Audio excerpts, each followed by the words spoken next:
Hi నేను మీ GK welcome to టీఎస్3 news. Nalgonda జిల్లా కొండమల్లిపల్లిలో Nagarjuna public school principal K Rupa Reddy హత్య కేసులో సంచలన విషయాలు వెలుగులోకి వచ్చాయి. ఈ నెల 11న జరిగిన ఈ హత్య కేసును పోలీసులు దర్యాప్తు చేసి అదే పాఠశాలకు చెందిన 3 విద్యార్థుల ప్రమేయమని గుర్తించినట్లు సమాచారం. రూపారెడ్డి తన నివాసంలో దారుణ హత్యకు గురయ్యారు. ఆమెను నిందితులు మొత్తం 27 సార్లు కత్తితో పొడిచినట్లు దర్యాప్తులో వెల్లడైనట్లు తెలుస్తోంది. ఈ ఘటన తర్వాత నిందితులు అక్కడి నుంచి పరారయ్యారు. ఈ కేసును సీరియస్ గా తీసుకున్న పోలీసులు ప్రత్యేక బృందాలను ఏర్పాటు చేసి దర్యాప్తు చేపట్టారు. ఘటనా స్థలంలోని సీసీటీవీ ఫుటేజ్ ను పరిశీలించగా ముఖానికి మాస్క్, చేతులకు గ్లౌజులు ధరించి ఓ వ్యక్తి గోడ దూకి ఇంట్లోకి ప్రవేశించినట్టు పోలీసులకు కీలక ఆధారంగా మారినట్లు సమాచారం. అనంతరం కాల్ డేటా, స్థానికంగా లభించిన సమాచారంతో పోలీసులు అనుమానితులపై దృష్టి సారించారు.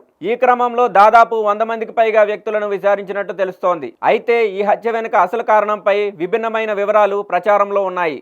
తాజా పోలీసుల దర్యాప్తు వివరాల ప్రకారం కొందరు విద్యార్థులు గంజాయి సేవిస్తున్న సమయంలో రూపారెడ్డి వారిని మందలించారని, వారి ఫోటోలు, వీడియోలు తీసినట్టు సమాచారం. ఈ విషయం బయటకు వస్తే తమ భవిష్యత్తు, పరువు దెబ్బతింటుందని భావించి విద్యార్థులు ఆమెపై కక్ష పెంచుకున్నట్లు తెలుస్తోంది. ఆ తర్వాత పక్కా ప్రణాళికతో హత్యకు పాల్పడినట్లు సమాచారం. హత్య అనంతరం ఇంట్లో ఉన్న సుమారు 4 లక్షల నగదును కూడా నిందితులు తీసుకెళ్లినట్లు పోలీసులు అనుమానిస్తున్నారని ఇతర కథనాలు పేర్కొంటున్నాయి.